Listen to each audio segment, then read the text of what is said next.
जय हिंद दोस्तों। तो हम लोग आज के वीडियो में देखेंगे जो सोशल साइंस में एक आता है, छोटा सा चैप्टर है, आपदा प्रबंधक। छोटा भी है और काफ़ी पूछता भी है और काफ़ी इम्पोर्टेंस भी हो जाता है, क्योंकि इसमें जो क्वेश्चन आंसर होते हैं काफ़ी छोटे छोटे होते हैं और आसान तरीके से होते हैं। यानी कि बाकी विषयों से थोड़ा सा हल्का लगता है या छोटा भी चैप्टर है, जो कि देखिएगा आपके जो ज्योग्राफी यानी भूगोल की किताब में लास्ट में कुछ पन्नों में दिया रहता है। तो चलिए, वो उसमें से पहला चैप्टर है प्राकृतिक आपदा एक परिचय। उसी पाठ के सभी प्रश्न, जितने भी प्रश्न उत्तर उसमें दिए हैं, लघु या दीर्घ जितने भी दिए हैं, उन सभी प्रश्नों को हम लोग यहाँ पे देखेंगे। तो चलिए, उसमें से पहला क्वेश्चन है कि आपदा से आप क्या समझते हैं। तो इसका आंसर है अचानक से होने वाली ऐसी विनाशकारी और विध्वंसक घटना जिसे जान माल की भारी क्षति हो, आपदा कहलाती है। आपदा का सिंपल डिफिनेशन हो गया, आपदा के कारण मनुष्य और जीव जंतु संकट में पड़ते हैं, जैसे भूकंप, सुनामी, तूफान, आतंकवादी हमला, दंगा, युद्ध आदि। ये सभी कैसे हैं? तो आपदा, ये सब आपदा है। तो आप इसे चाहे तो नोट भी कर सकते हैं और इस वीडियो को देख के माध्यम से देख देख के भी याद कर सकते हैं, कोई दिक्कत होने वाला नहीं। चलिए नेक्स्ट क्वेश्चन पे चलते हैं हम लोग। अगला क्वेश्चन है कि आपदा कितने प्रकार की होती है। लघु उत्तरीय प्रश्न है और इसका नेक्स्ट क्वेश्चन है कि आपदा कितने प्रकार की होती है। वो क्वेश्चन था, आपदा किसे कहते हैं। आपदा दो प्रकार की होती है, एक प्राकृतिक आपदा और एक मानव जनित आपदा। भूकंप, सुनामी, बाढ़, सूखा, आंधी, चक्रवात, बादल का फटना आदि, ये सभी कैसी घटना है? तो प्राकृतिक आपदा है, यानी कि प्रकृति द्वारा है। और मानवजनित आपदा आतंकवाद, लूटपाट, आग लगी, युद्ध, धार्मिक या जातीय दंगे, ये जो मानव द्वारा उत्पन्न होते हैं, ये मानवजनित आपदा कहलाते हैं। चलो नेक्स्ट क्वेश्चन पे चलते हैं हम लोग, यानी क्वेश्चन नंबर 3। यह भी लघु उत्तरीय प्रश्न है, आपदा प्रबंधन की आवश्यकता क्यों है।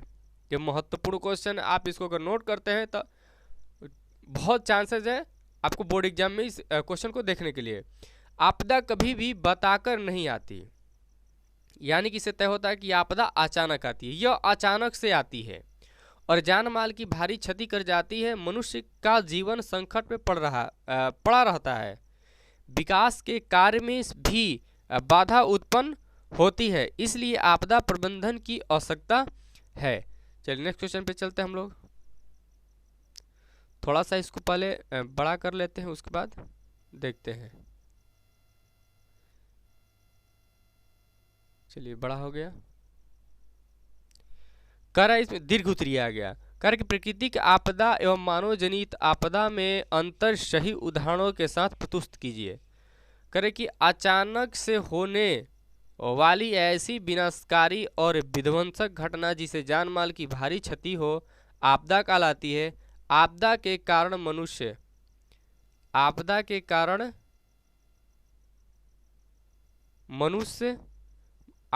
मनुष्य और जीव जंतु संकट में पड़ते हैं। आपदा दो प्रकार के होते हैं। देखिए, अगर आपदा क्या है, आपदा कितने प्रकार के होते हैं, ये दोनों तीनों क्वेश्चन आपको याद है तो इसका आंसर तो आप ऐसे ही दे दीजिएगा। पहला है प्राकृतिक आपदा, ऐसी आपदा जो प्राकृतिक परिवर्तनों के फलस्वरूप आती है तथा ऐसी आपदाओं पर हमारा कोई नियंत्रण नहीं होता है। इन आपदाओं की जननी प्रकृति होती है, परंतु मनुष्य द्वारा पर्यावरण के साथ छेड़छाड़ से भी यह घटती है। जैसे भूकंप, भूस्खलन, बाढ़, सुनामी इत्यादि। प्लेग, डेंगू, मलेरिया जैसे विभिन्न महामारी भी प्राकृतिक आपदा के अंतर्गत आते हैं। दूसरा है मानव जनित आपदा, वैसी आपदाएं जो मानव निर्मित साधनों या मानवीय क्रियाकलापों के कारण घटित होती है, जैसे प्रदूषण, विस्फोट, जहरीली गैसें। आगे क्या है इसके, रिसाव, आग लगी, दंगा, युद्ध, आतंकवादी हमला, दुर्घटना इत्यादि, ये सब मानव जनित आपदा है। चलिए नेक्स्ट क्वेश्चन पे चलते हैं हम लोग।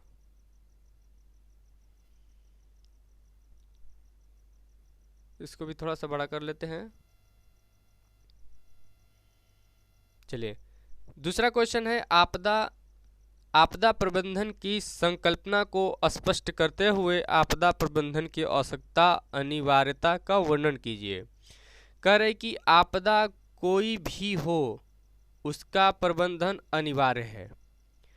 आपदा से न सिर्फ विकास कार्य अवरुद्ध होते हैं बल्कि विकास कार्यों में कई व्यवधान भी उत्पन्न होते हैं। क्या कह रहा है कि कई व्यवधान भी उत्पन्न होते हैं। चलिए इसके आगे देखते हैं।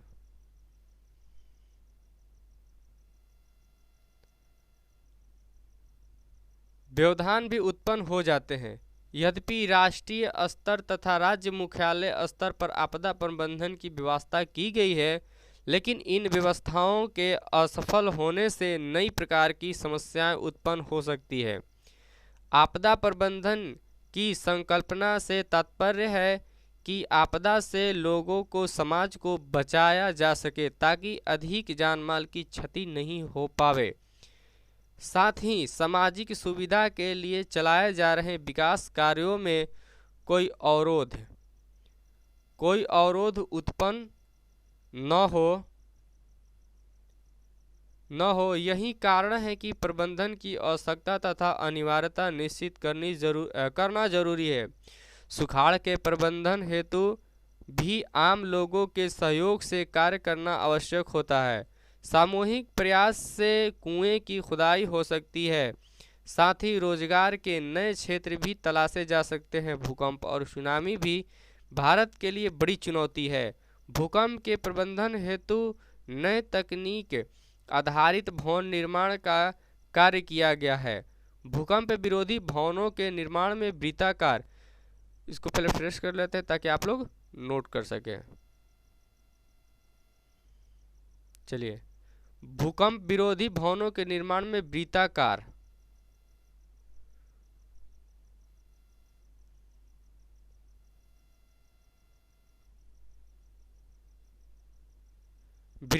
या बहुभुजीय आकृति के बदले आयताकार अथवा वर्गाकार भवन आकृति को प्राथमिकता दी गई है। इसी प्रकार से तटीय भारत में सुनामी की चेतावनी और प्रबंधन के लिए विशेष कार्य किए गए हैं। प्राकृतिक आपदा प्रबंधन का मूल उद्देश्य है कि आपको अपने आसपास घटने वाली किसी भी संभावित खतरे की पूर्व जानकारी हो और अधिक से अधिक जानमाल की क्षति को बचाया जा सके। तो चलिए हम लोग टोटल क्वेश्चन को कर लिए, यानी कि जो पहला हमारा चैप्टर है आपदा प्रबंधन का प्राकृतिक आपदा एक परिचय, इसका सभी क्वेश्चन आंसर कर लिए हैं। अगर ऐसे ये प्राकृतिक आपदा से ऑब्जेक्टिव जुड़ी हुई क्वेश्चन आपको चाहते हैं तो कमेंट करिएगा। टोटल क्वेश्चन आपको करें, क्योंकि ये कोई बड़ा चैप्टर नहीं है, करीब ज्योग्राफी के लास्ट में कुछ ही पन्नों में केवल दिया है और वहाँ से काफ़ी अच्छे अच्छे क्वेश्चन भी पूछ लेता है। सब्जेक्टिव ऑब्जेक्टिव में भी कुछ क्वेश्चन पूछ लेता है जो इजी भी है और काफ़ी आपके लिए क्या हो जाता है, इम्पोर्टेंट हो जाता है। तो चलिए हम लोग मिलेंगे अगले वीडियो में। तब तक आप लोग चाहते हैं कि नई वीडियो आपको मिले, यानी कि आप तक पहुँचे, तो उसके लिए आपको एक काम करना पड़ेगा कि इस चैनल को सब्सक्राइब करना पड़ेगा और बेल आइकन को ज़रूर दबाइएगा ताकि जैसी वीडियो अपलोड हो आपके पास एक नोटिफिकेशन चला जाए और उस पर आप टैप करके आसानी से देख सकेंगे। खोजने की कोई आवश्यकता नहीं पड़ेगी। वरना इस चैनल के प्लेलिस्ट में चले जाइएगा तो वहाँ पे भी सभी वीडियो पड़े हुए हैं, वहाँ से मिल जाएगा। और व्हाट्सअप ग्रुप लिंक है, वहाँ से भी अगर जुड़ जाते हैं आप, इसमें डिस्क्रिप्शन में दिया गया है, अगर आप जुड़ जाते हैं तो वहाँ से भी आपको क्या होता है, हर एक वीडियो को वहाँ पे अपलोड, यानी कि जैसी वीडियो अपलोड किया जाता है वहाँ उसका लिंक पेस्ट किया जाता है ताकि आप वहाँ से भी देख सकते हैं बड़े आसानी से। चलिए तो मिलते हैं नेक्स्ट वीडियो में। जय हिंद।